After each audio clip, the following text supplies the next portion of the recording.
Hello hi നമസ്കാരം. കേരളം മുഴുവനിപ്പോൾ വൻ ചർച്ച നടന്നുകൊണ്ടിരിക്കുകയാണ്. വൻ ചർച്ച നടക്കുന്നു, അടി നടക്കുന്നു, പ്രകടനങ്ങൾ നടക്കുന്നു, സോഷ്യൽ മീഡിയയിൽ PR വർക്കുകൾ നടക്കുന്നു, അങ്ങോട്ടും ഇങ്ങോട്ടും വെള്ളയും കരിയും പൂശിക്കളിക്കുന്നു. അങ്ങനെ വൻ പരിപാടികൾ നടന്നുകൊണ്ടിരിക്കുകയാണ്. ആരാകും അടുത്ത മുഖ്യമന്ത്രി എന്നറിയാൻ വേണ്ടിയിട്ട്, ആരാവണം അടുത്ത മുഖ്യമന്ത്രി എന്നുള്ള തീരുമാനം എടുപ്പിക്കാൻ വേണ്ടിയിട്ട് രമേശ് ചെന്നിത്തല, VD സതീശൻ, KC വേണുഗോപാൽ, ഈ 3 പേരിൽ ആരായിരിക്കണം കേരളത്തിലെ മുഖ്യമന്ത്രി എന്നുള്ള ചർച്ചകൾ നടക്കുമ്പോൾ നമ്മളും ഒന്ന് ആലോചിക്കാൻ തീരുമാനിച്ചു. ഞാൻ നോക്കിയപ്പോൾ കുറേ നമ്മുടെ സോഷ്യൽ മീഡിയ സെലിബ്രിറ്റീസ്, ഇൻഫ്ലുവൻസേഴ്സ് ഒക്കെ അവരുടെ അഭിപ്രായങ്ങളൊക്കെ ഈ കാര്യത്തിൽ പറയുന്നുണ്ട്. ഇന്നയാളെ മുഖ്യമന്ത്രി ആക്കിയില്ലെങ്കിൽ കേരളം അത് സഹിക്കില്ല, പൊറുക്കില്ല എന്നൊക്കെ പറഞ്ഞിട്ട് അങ്ങനെയുള്ള കുറേ സംഭവങ്ങളൊക്കെ. അപ്പോൾ ശരിക്കും ആരാവണം കേരളത്തിലെ മുഖ്യമന്ത്രി എന്ന ചോദ്യത്തിന് പിന്നാലെ നമ്മളൊന്ന് പോകാൻ തീരുമാനിക്കുകയാണ്. ഈ ചോദ്യം ഞാൻ മുന്നോട്ട് വെക്കുമ്പോൾ ഇതിൽ വളരെയധികം ഇൻട്രസ്റ്റഡ് ആയിട്ടുണ്ടാവും എന്നെനിക്ക് ഉറപ്പുള്ള ഒരു വിഭാഗം ആളുകൾ പ്രവാസികളാണ്.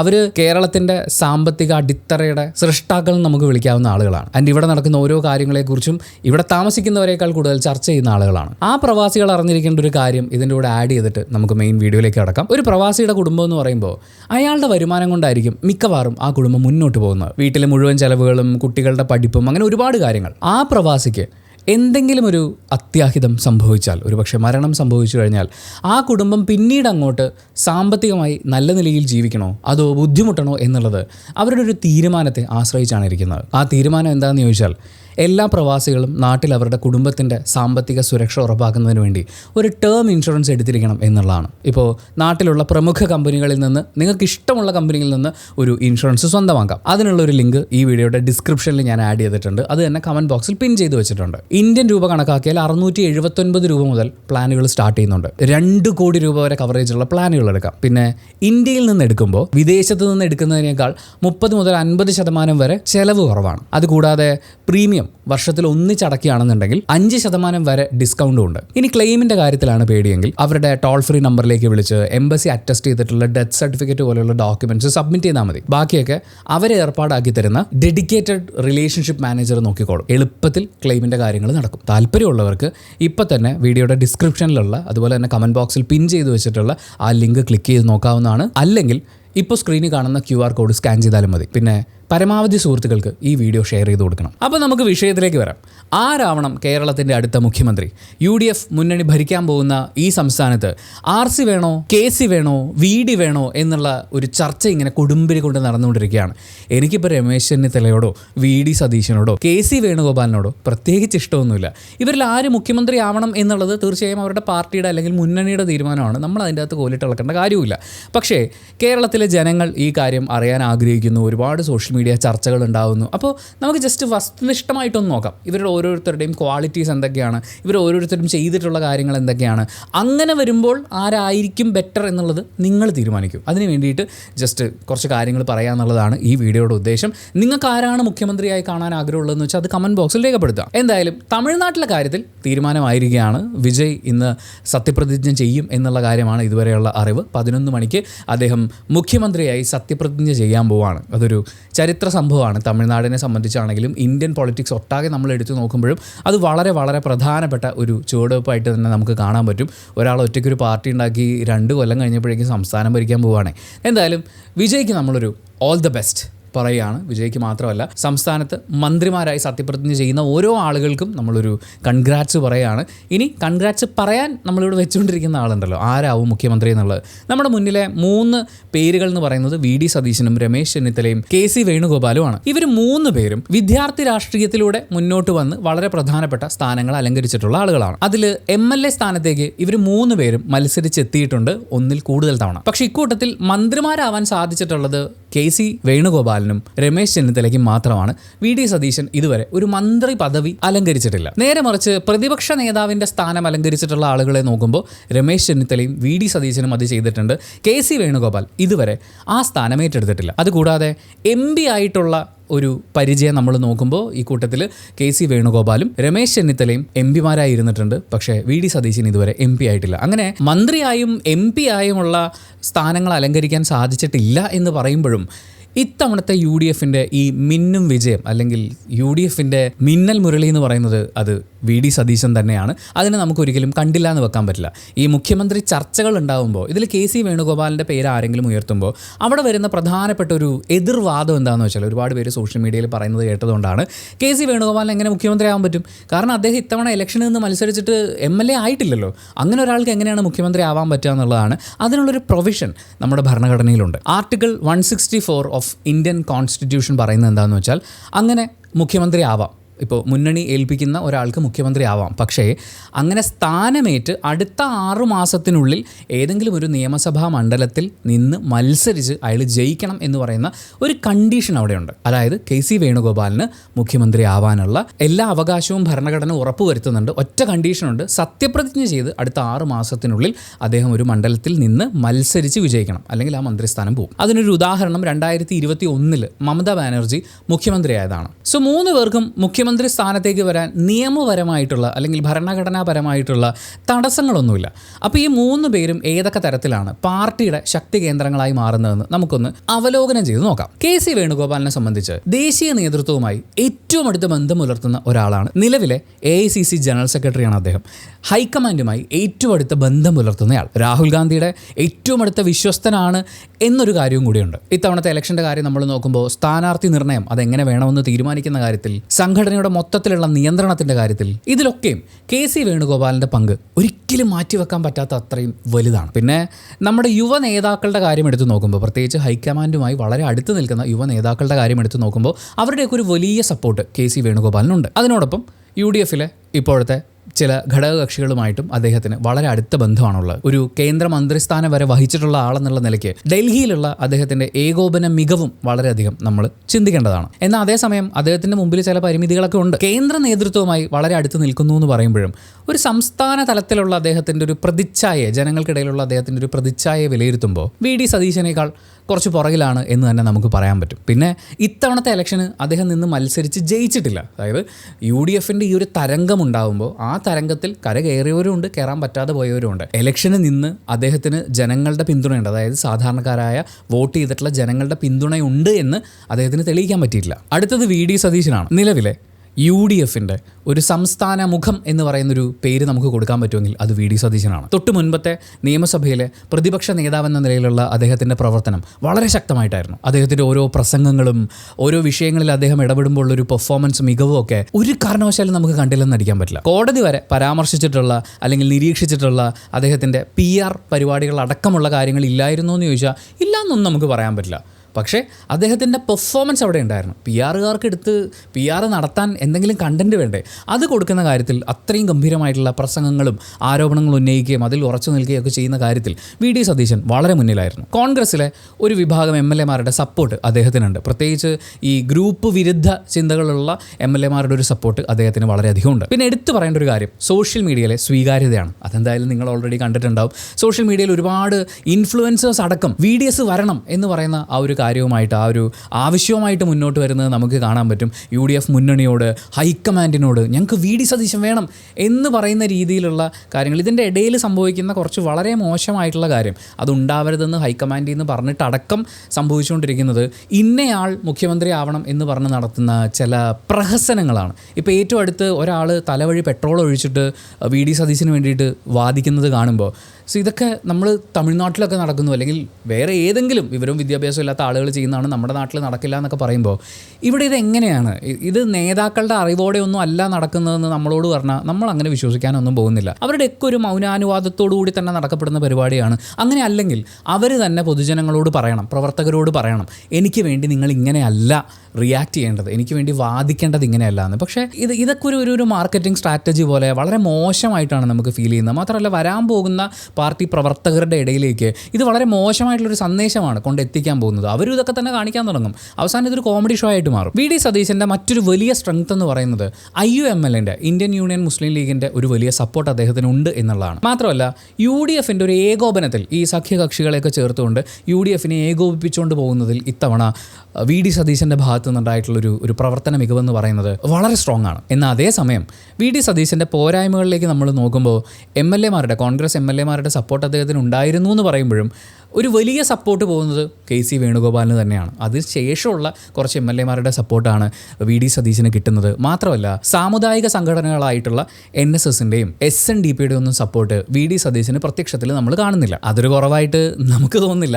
പക്ഷേ രാഷ്ട്രീയ കക്ഷികളെ സംബന്ധിച്ച് UDF പോലൊരു മുന്നണിയെ സംബന്ധിച്ച് അത് വളരെ വളരെ പ്രധാനപ്പെട്ട ഒരു കാര്യമായിട്ട് മാറും. പ്രത്യേകിച്ച് മുഖ്യമന്ത്രി ആരാവണം, എത്ര മന്ത്രിമാരുണ്ടാവണം എന്നൊക്കെയുള്ള കാര്യങ്ങൾ വരുമ്പോൾ ഇവർക്കൊക്കെ വളരെയധികം പ്രാധാന്യമുണ്ട്. അതിൻ്റെ കൂടെ VD സതീശനെ കുറിച്ച് ഒരുപാട് ആളുകൾ ചൂണ്ടിക്കാണിക്കുന്ന അദ്ദേഹത്തിൻ്റെ ഒരു പരിമിതി, ഇതിനു മുമ്പ് അദ്ദേഹം മന്ത്രിയായിട്ടില്ല. പ്രതിപക്ഷ നേതാവായി ഇരിക്കുന്നതിനേക്കാൾ കുറേയും കൂടി ഉത്തരവാദിത്തപ്പെട്ട ഒരു കാര്യമാണല്ലോ ഒരു മന്ത്രിയാവുക എന്നുള്ളത്. മാത്രമല്ല മന്ത്രിയാവുമ്പോൾ നമ്മൾ ഒരുപാട് ഉദ്യോഗസ്ഥരുമായി ചേർന്നുകൊണ്ട് പല പദ്ധതികൾ ആവിഷ്കരിക്കുക, അതിൻ്റെ കുറേ കാര്യങ്ങളുണ്ട്. അപ്പോൾ അത്രയും ഉത്തരവാദിത്തങ്ങളിലേക്ക് അദ്ദേഹം കടന്നിട്ടില്ല. മന്ത്രിയായിട്ടൊരു എക്സ്പീരിയൻസ് ഇല്ലാത്ത ഒരാളെ എങ്ങനെ മുഖ്യമന്ത്രിയാക്കും എന്നുള്ള ചോദ്യങ്ങൾ ഉയരുന്നുണ്ട്. ഇനി നമ്മൾ RCയിലേക്ക്, രമേശ് ചെന്നിത്തലയിലേക്ക് വന്നു കഴിഞ്ഞാൽ വളരെ ദീർഘമായിട്ടുള്ള സംഘടന ഭരണ പരിചയം ഉള്ള ഒരാളാണ് രമേശ് ചെന്നിത്തല. അദ്ദേഹം കേരളത്തിൻ്റെ ആഭ്യന്തരമന്ത്രിയായി വരെ പ്രവർത്തിച്ചിട്ടുണ്ട്. ആഭ്യന്തരമന്ത്രി എന്ന് പറഞ്ഞാൽ എന്താണ്, മുഖ്യമന്ത്രി അല്ലല്ലോ എന്ന് ചോദിച്ചു കഴിഞ്ഞാൽ കേരളത്തിലെ ഏറ്റവും പവർഫുള്ളായിട്ടുള്ള ഒരു മന്ത്രിസ്ഥാനമാണ് ആഭ്യന്തരമന്ത്രി എന്ന് പറയുന്നത്. നമ്മളിപ്പോൾ കഴിഞ്ഞ നമ്മുടെ മുഖ്യമന്ത്രി പിണറായി വിജയനെ നോക്കുമ്പോൾ അദ്ദേഹം തന്നെയാണ് ആഭ്യന്തരം കൈകാര്യം ചെയ്തിരുന്നത്. ആഭ്യന്തരം കൈകാര്യം ചെയ്യുക എന്ന് പറഞ്ഞാൽ ഒന്ന് വളരെ ഉത്തരവാദിത്തമുള്ളൊരു കാര്യമാണ്, വളരെ പവർഫുള്ളായിട്ടുള്ളൊരു പൊസിഷനാണ്. അത് കൈകാര്യം ചെയ്ത് പരിചയമുള്ള ആളാണ് രമേശ് ചെന്നിത്തല എന്നുള്ളത് മുഖ്യമന്ത്രി ആവാനുള്ള അദ്ദേഹത്തിൻ്റെ കപ്പാസിറ്റിയെ വളരെയധികം തുറന്നു കാണിക്കുന്ന ഒന്നായിട്ട് വിലയിരുത്താവുന്നതാണ്. മാത്രമല്ല കോൺഗ്രസ്സിലെ പരമ്പരാഗതമായിട്ടുള്ള ഈ ഗ്രൂപ്പ് മെമ്പേഴ്സിൻ്റെ അല്ലെങ്കിൽ വളരെ തലമുതിർന്ന നേതാക്കളുടെ ഒരു വലിയ സപ്പോർട്ട് രമേശ് ചെന്നിത്തലയ്ക്കുണ്ട്. ഇത്തവണത്തെ ഇലക്ഷൻ അടക്കം നമ്മൾ എടുത്തു നോക്കുകയാണെങ്കിൽ സംഘടനാ പ്രവർത്തനം, അതിൻ്റെ ഒരു ഏകോപനം, ഇവിടെയൊക്കെയും രമേശ് ചെന്നിത്തല വളരെ സ്ട്രോങ് ആയിട്ടാണ് ഉണ്ടായിരുന്നത്. ഗ്രൂപ്പ് പശ്ചാത്തലമുള്ള പ്രവർത്തകരുടെ പിന്തുണയുണ്ട്. അതിനോടൊപ്പം NSS, SNDP പോലെയുള്ള സാമുദായിക സംഘടനകളുടെ ഒരു പിന്തുണയും രമേശ് ചെന്നിത്തലയ്ക്ക് കിട്ടാൻ സാധ്യതയുണ്ട് VD സതീശനെ അപേക്ഷിച്ചിട്ട്. നമ്മൾ നേരത്തെ പറഞ്ഞു അത് എത്രത്തോളം പ്രാധാന്യമുള്ളതാണെന്ന്. ഇനി രമേശ് ചെന്നിത്തലയുടെ പരിമിതി എന്താണ് എന്ന് നമ്മൾ ചിന്തിക്കുമ്പോൾ VD ആൻഡ് KCയെ അപേക്ഷിച്ച് നമ്മൾ നോക്കുമ്പോൾ രമേശ് ചെന്നിത്തല പ്രതിപക്ഷ നേതാവായി ഇരുന്ന സമയത്തെ തൊട്ടടുത്ത വർഷം ഭരണ തുടർച്ച ഉണ്ടാവുകയാണ് ചെയ്തത്. അതായത് ഒരാൾ പ്രതിപക്ഷത്തിരുന്ന് കഴിയുമ്പോൾ ഭരണപക്ഷത്തുള്ള ആളുകളെ മാക്സിമം പ്രഷറൈസ് ചെയ്ത് അവരുടെ കുറ്റങ്ങളും കാര്യങ്ങളും ഒക്കെ കണ്ടെത്തുകയും അവിടെ വരേണ്ട മാറ്റം എത്രത്തോളമാണ് എന്ന് ജനങ്ങളെ ബോധിപ്പിക്കുകയും അടുത്ത ഇലക്ഷന് മുന്നിൽ നിന്ന് നയിച്ച് തൻ്റെ പാർട്ടിയെ വിജയത്തിലേക്ക് എത്തിക്കുക എന്നൊക്കെയുള്ളതാണ്. പക്ഷേ ആ കാര്യത്തിൽ രമേശ് ചെന്നിത്തല വിജയിച്ചിട്ടില്ല എന്നാണ് നമുക്ക് വിലയിരുത്താൻ സാധിക്കുക. കാരണം രമേശ് ചെന്നിത്തല പ്രതിപക്ഷ നേതാവായിരുന്ന സമയത്താണ് പിണറായി സർക്കാരിന് ഭരണ തുടർച്ച കിട്ടുന്നത്. ഇനി നമുക്ക് 2026 UDFിൻ്റെ ഈ മിന്നും വിജയത്തെ ഒന്ന് നോക്കണം. കാരണം ആരാണ് ഇവിടെ ഏറ്റവും നല്ല പങ്കുവഹിച്ചിട്ടുള്ളത്, ആരുടെ കോൺട്രിബ്യൂഷനാണ് ഈ വിജയത്തിൽ ഏറ്റവും കൂടുതൽ പ്രാധാന്യം അർഹിക്കുന്നത് എന്നുള്ളത് നിങ്ങൾ തന്നെ ചിന്തിക്കാൻ വേണ്ടിയിട്ടാണ് നമ്മളിവിടെ ഒന്നും പറയുന്നില്ലേ. VD സതീശൻ വളരെ ആക്റ്റീവായിരുന്നു. വളരെ ആക്റ്റീവ് എന്ന് പറഞ്ഞാൽ പുള്ളി എല്ലാ ദിവസവും രാവിലെ എണീറ്റ് സ്വിച്ചിട്ട പോലെ പിണറായി വിരുദ്ധത അല്ലെങ്കിൽ ഭരണവിരുദ്ധത കേരളത്തിലുണ്ട് എന്നുള്ളത് ഓരോ ദിവസവും നമ്മൾ ഓർമ്മിപ്പിച്ചുകൊണ്ടിരിക്കുകയായിരുന്നു. പിണറായി വിജയനും IUML തമ്മിലുള്ള ഒരു അകൽച്ച വളരെയധികം വർദ്ധിപ്പിക്കുന്ന കാര്യത്തിൽ VD സതീശൻ്റെ പങ്ക് വളരെ വലുതാണ്. സ്വർണ്ണക്കൊള്ള, ഒരുപക്ഷെ ആ വാക്ക് ഏറ്റവും കൂടുതൽ തവണ മാധ്യമങ്ങളുടെ മുന്നിലും ജനങ്ങളുടെ മുന്നിലും ആവർത്തിച്ചിട്ടുള്ളത് VD സതീശനായിരിക്കും. മാസപ്പടി കേസ്, നവകേരള സദസ്സിന് വേണ്ടി ചെലവാക്കിയിട്ടുള്ള തുക, ഏകാധിപതിയായി നമ്മുടെ മുഖ്യമന്ത്രി മാറുന്നു എന്നൊക്കെയുള്ള ആരോപണങ്ങൾ. ഇത് ഒരു വട്ടം പറയുകയല്ല, 1-2 വട്ടം പറഞ്ഞിട്ട് ജനങ്ങൾക്ക് ഇതൊക്കെ മനസ്സിലായിട്ടുണ്ടാവും, എല്ലാം ജനങ്ങൾക്കറിയാം എന്ന് പറയുന്ന ഒരു സിംഗിൾ വാക്കിന് പകരം ഈ പറയുന്ന വാക്കുകളെ എല്ലാ ദിവസവും ഇദ്ദേഹം പ്രൊപ്പഗേറ്റ് ചെയ്തുകൊണ്ടിരിക്കുകയായിരുന്നു. സാധാരണ ന്യൂസ് കണ്ടുകൊണ്ടിരിക്കുന്ന ഏതൊരാൾക്കും ശരിയാണല്ലോ എന്ന് പറയുന്നത്, കാരണം ഒരുപാട് വട്ടം ആവർത്തിച്ച് പറയുമ്പോൾ അത് ശരിയാണല്ലോ എന്നുള്ള തോന്നൽ അത് തെറ്റാണെന്ന് ബോധ്യമുള്ള ആളുകൾക്ക് പോലും ചിലപ്പോൾ ഉണ്ടായിന്ന് വരും. അപ്പോൾ പിന്നെ എന്നും കാണുന്ന നിഷ്പക്ഷനായിട്ടുള്ള ഒരു വോട്ടറെ സംബന്ധിച്ച് VD സതീശൻ ഉണ്ടാക്കുന്ന ഇമ്പാക്റ്റ് അതിഭീകരമാണ്. ഇത്തവണത്തെ ഇലക്ഷൻ്റെ റിസൾട്ട് വന്ന ദിവസം നമ്മൾ ചെയ്തിട്ടുള്ള ഒരു എക്സ്പ്ലനേഷൻ ഉണ്ടായിരുന്നു, അല്ലെങ്കിൽ അതിൻ്റെ ഒരു അവലോകനം ഉണ്ടായിരുന്നു. അതിൽ നമ്മൾ പറഞ്ഞിട്ടുള്ളത് വികസനം ചർച്ചയ്ക്ക് കൊണ്ടുവരിക എന്നുള്ളത്. കാരണം LDFിൻ്റെ ഏറ്റവും വലിയൊരു അവർ മുന്നോട്ട് വെച്ചൊരു കാര്യം, ഇത്രയും കാര്യങ്ങളുടെ വികസനം ഇവിടെ നടന്നിട്ടുണ്ട്. അപ്പോൾ UDFിൻ്റെ ഭാഗത്തുനിന്ന് വികസനം നടന്നിട്ടില്ല എന്ന് ആദ്യം പറയും. എന്നാൽ നിങ്ങൾ വരൂ, നിങ്ങൾ നമ്മുടെ മുന്നിൽ വന്നിരിക്കൂ, നമുക്ക് ഒരു സംവാദമാകാം, എന്നിട്ട് ഞങ്ങൾ തെളിയിച്ച് തരാമെന്ന് പറയുമ്പോൾ അതിന് നമ്മൾ വരില്ല.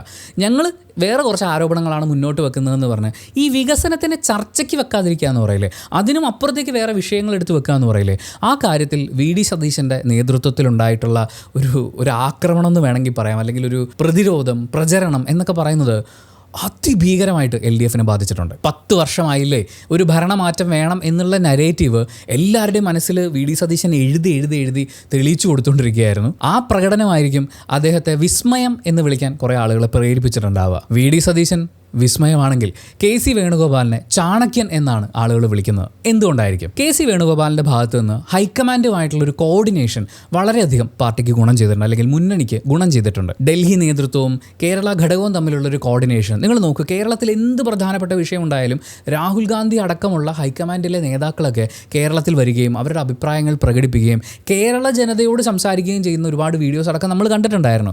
അതിശക്തമായി കഴിഞ്ഞ കുറേ കാലമായിട്ട് കേന്ദ്ര നേതൃത്വം ഇവിടെ ഇടപെടുന്നതിൽ അതിൽ KC വേണുഗോപാലിൻ്റെ കോർഡിനേഷൻ ഒരു വലിയ പങ്ക് വഹിച്ചിട്ടുണ്ട്. ഇലക്ഷൻ്റെ സമയത്ത് സ്ഥാനാർത്ഥി നിർണ്ണയം, ക്യാമ്പയിൻ സ്ട്രക്ചറിങ്, ഇതിലൊക്കെയും KC വേണുഗോപാലിൻ്റെ വലിയൊരു ഇടപെടലുണ്ട്. ആ ഇടപെടലിൻ്റെ ഭാഗമായിട്ട് ഈ ഗ്രൂപ്പുകൾ തമ്മിലുള്ള സംഘർഷങ്ങൾക്ക് ഒരു വലിയ കുറവ് വരുത്താൻ, അതിനെ വളരെയധികം നിയന്ത്രിക്കാൻ KC വേണുഗോപാലിന് സാധിച്ചിട്ടുണ്ട്. UDF സഖ്യകക്ഷികൾക്ക് നിങ്ങൾക്ക് കേന്ദ്ര നേതൃത്വത്തിൽ നിന്ന് ഒരു ബാക്കിംഗ് ഉണ്ട്, ഒരു സപ്പോർട്ട് ഉണ്ടാവും എന്നൊരു വിശ്വാസം പകർന്നു കൊടുക്കാനും KC വേണുഗോപാലിന് സാധിച്ചു.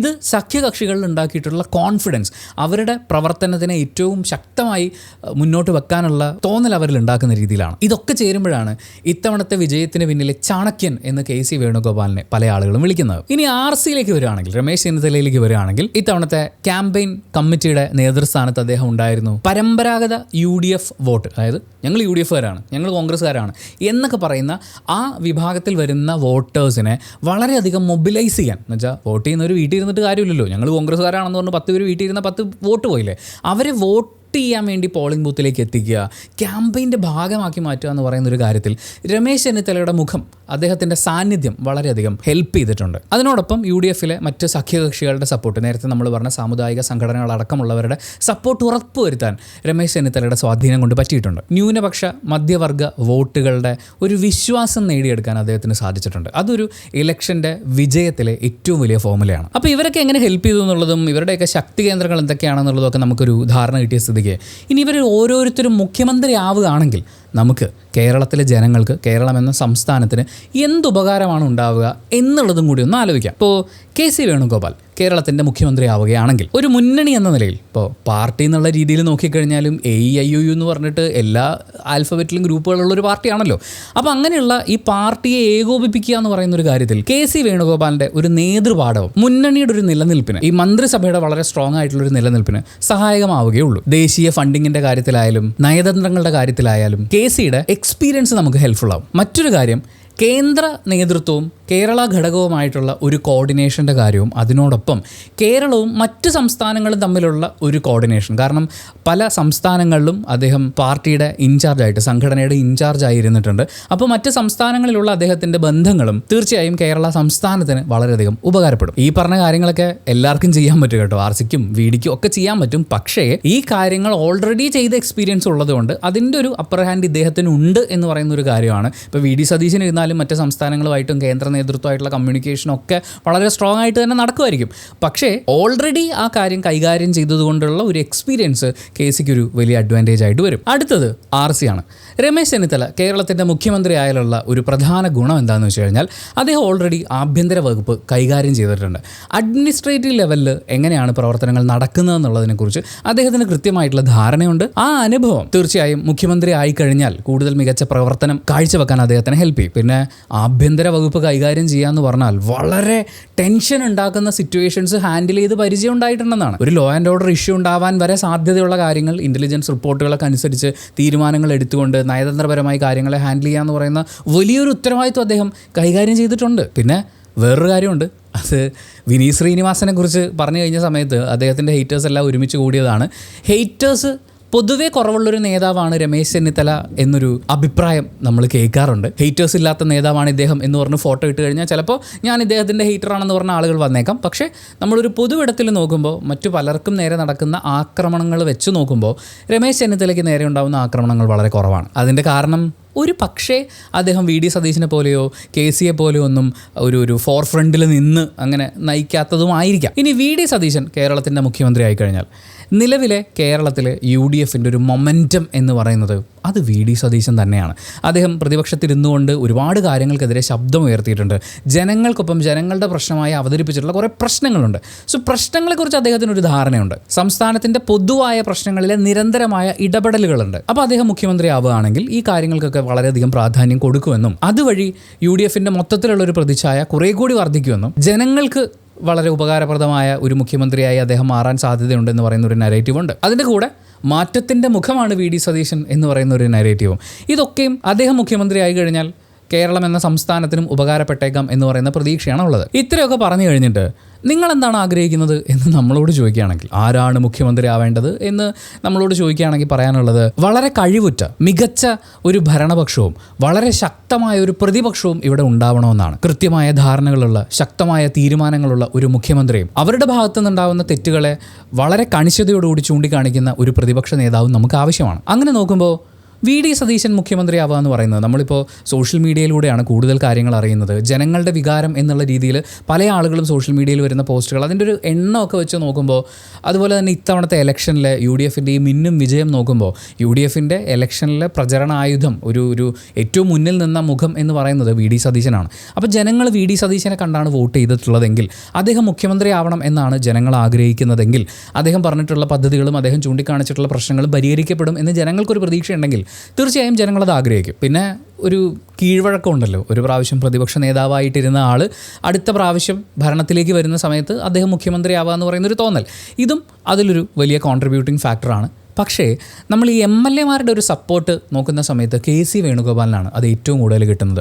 ഒരു പക്ഷേ നമുക്കറിയാത്ത പാർട്ടിക്കുള്ളിലെ അവർക്ക് കിട്ടിയിട്ടുള്ള ഒരു സപ്പോർട്ട്, ഇത്തവണത്തെ ഇലക്ഷനിൽ അവർക്ക് വിജയം നേടാൻ പാകത്തിനുള്ള സപ്പോർട്ട് എത്തിച്ചു കൊടുക്കുന്ന കാര്യത്തിൽ കെ സി വേണുഗോപാൽ ഒരു വലിയ പങ്ക് വഹിച്ചിട്ടുണ്ടാവും. അപ്പോൾ അദ്ദേഹം മുഖ്യമന്ത്രി ആവുകയാണെങ്കിൽ അദ്ദേഹത്തിന് ഈ എം എൽ എമാരെയും അതുപോലെ ഒരു തീരുമാനമെടുത്താൽ അത് നടപ്പിലാക്കാൻ പറ്റുക എന്ന് പറയുന്ന ഒരു കാര്യമൊക്കെ കുറച്ചും കൂടി എഫക്റ്റീവായിട്ട് സാധിക്കുമെങ്കിൽ അദ്ദേഹം മുഖ്യമന്ത്രി ആവുന്നതല്ലേ നല്ലത്. ആ സംഘടനാ മികവിന് ഒരു മുഖ്യമന്ത്രി പദം കൂടുതലാവുന്നില്ലല്ലോ. സോ ഇവരിൽ ആരാവണം മുഖ്യമന്ത്രി എന്നുള്ളത് തീർച്ചയായും അവരുടെ പാർട്ടി ഹൈക്കമാൻഡ് തീരുമാനിക്കേണ്ടതാണ്. നല്ലൊരു തീരുമാനം ഉണ്ടാവട്ടെ. വളരെ കുറച്ച് സമയത്തിനുള്ളിൽ തന്നെ നമുക്ക് ആ തീരുമാനം അറിയാൻ പറ്റുമെന്ന് വിചാരിക്കുന്നു. ഇതിനോട് ആഡ് ചെയ്യാനുള്ളൊരു കാര്യം എന്താണെന്ന് വെച്ചാൽ, ആരാവണം മുഖ്യമന്ത്രി എന്ന് പറയുന്നത്, ഇവർ 3 പേരിൽ ആരാവണം എന്നുള്ള രീതിയിലുള്ള വലിയ ചർച്ചകളും കാര്യങ്ങളും, ഞാൻ പറയുന്നത് മറ്റേ പെട്രോൾ ഒഴിച്ചും റോഡിൽ പ്രകടനങ്ങൾ നടത്തിയും അതുപോലെ സോഷ്യൽ മീഡിയയിൽ വലിയ തീയും പുകയൊക്കെ ഉണ്ടാക്കുന്ന ആ ഒരു കാര്യത്തിനെക്കുറിച്ചല്ല. മാന്യമായി സഭ്യമായി അവരുടെ അഭിപ്രായങ്ങൾ പറയുന്ന ആളുകളും അതുപോലെ തന്നെ ഇവർ 3 പേർക്കിടയിൽ ഉണ്ടാകുന്ന മത്സരവും പാർട്ടി അണികൾക്കിടയിലും എം എൽ എമാർക്കിടയിലും ഒക്കെ ഉണ്ടാകുന്ന ഈ സ്വരങ്ങളുണ്ടല്ലോ, ആരാവണം മുഖ്യമന്ത്രി എന്ന് പറയുന്ന ഈ വലിയ ചർച്ച, ഇതിനെ കളിയാക്കുന്ന കുറേ ആളുകളുണ്ട്. ഇത് ജനാധിപത്യ രാഷ്ട്രമാണ്. അവർ 3 പേരും അവർ വിദ്യാർത്ഥി രാഷ്ട്രീയം തൊട്ട് തന്നെ കോൺഗ്രസിൻ്റെ ഭാഗമായിട്ടുള്ള ആളുകളാണ്, വളരെ ശക്തരായിട്ടുള്ള നേതാക്കളാണ്. അവർ ഏതൊക്കെ തരത്തിലാണ് പാർട്ടിയുടെ ഭാഗമാവുന്നതെന്നും എത്രത്തോളം ശക്തരാണെന്നുള്ളതൊക്കെ നമ്മൾ ഓൾറെഡി പറഞ്ഞു കഴിഞ്ഞു. അപ്പോൾ അവർക്ക് മുഖ്യമന്ത്രി ആവണം എന്ന് പറയുന്നൊരു ആഗ്രഹം ഉണ്ടാവുകയാണെങ്കിൽ, ആ ഒരു പദവി കിട്ടിയാൽ എനിക്ക് ഇത്രയും കാര്യങ്ങൾ ചെയ്യണം എന്ന് പറയുന്നൊരു തോന്നലുണ്ടെങ്കിൽ തീർച്ചയായും അവർക്ക് അങ്ങനെ ആഗ്രഹിക്കാനുള്ള എല്ലാ അവകാശവും ഉണ്ട്. അത് നമ്മുടെ രാജ്യം കൊടുക്കുന്ന അവകാശമാണ്. അവർക്ക് അവരുടെ അണികളും അവരുടെ പ്രവർത്തന പരിചയവും കൊടുക്കുന്ന ഒരു കോൺഫിഡൻസ് ആണ്. അപ്പോൾ അവർ തമ്മിൽ സംസാരിക്കട്ടെ, ചർച്ച ചെയ്യട്ടെ, മത്സരിക്കട്ടെ, അങ്ങനെ ഒരാൾ മുഖ്യമന്ത്രി ആവട്ടെ. അല്ലാതെ ഒരാൾ പറയുമ്പോൾ ബാക്കി എല്ലാവരും റാൺമൂളി കേൾക്കുക എന്ന് പറയുന്നത് അത് ജനാധിപത്യമല്ലല്ലോ. സോ അതിനെ കളിയാക്കേണ്ടതില്ല എന്നാണ് ഞാൻ പറയുന്നത്. എന്നാൽ അതേസമയം വളരെ മോശമായിട്ടുള്ള കുറേ സപ്പോർട്ടേഴ്സ് ഇറങ്ങി തിരിച്ചിട്ടുണ്ട്. സപ്പോർട്ടിങ് പരിപാടികൾ, PR ആക്ടിവിറ്റീസ് എന്ന് നമുക്കതിനെ വിളിക്കാം.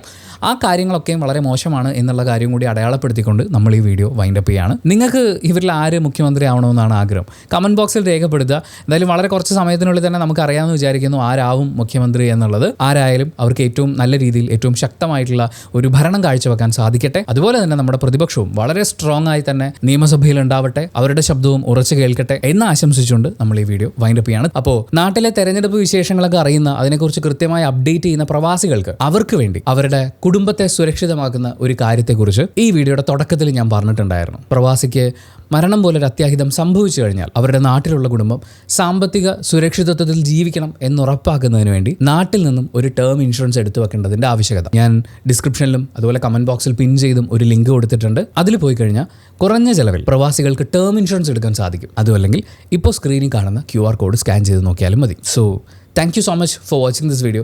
വീഡിയോ ഇഷ്ടപ്പെട്ടാൽ മാത്രം ലൈക്ക് ചെയ്യുക, ഇഷ്ടപ്പെട്ടിട്ടില്ലെങ്കിൽ എന്തുകൊണ്ട് ഇഷ്ടപ്പെട്ടില്ല എന്ന് കമൻറ്റ് ചെയ്യുക. ചാനൽ സബ്സ്ക്രൈബ് ചെയ്യുന്ന കാര്യവും ഹൈപ്പ് ചെയ്യുന്ന കാര്യമൊക്കെ പരിഗണിക്കുക.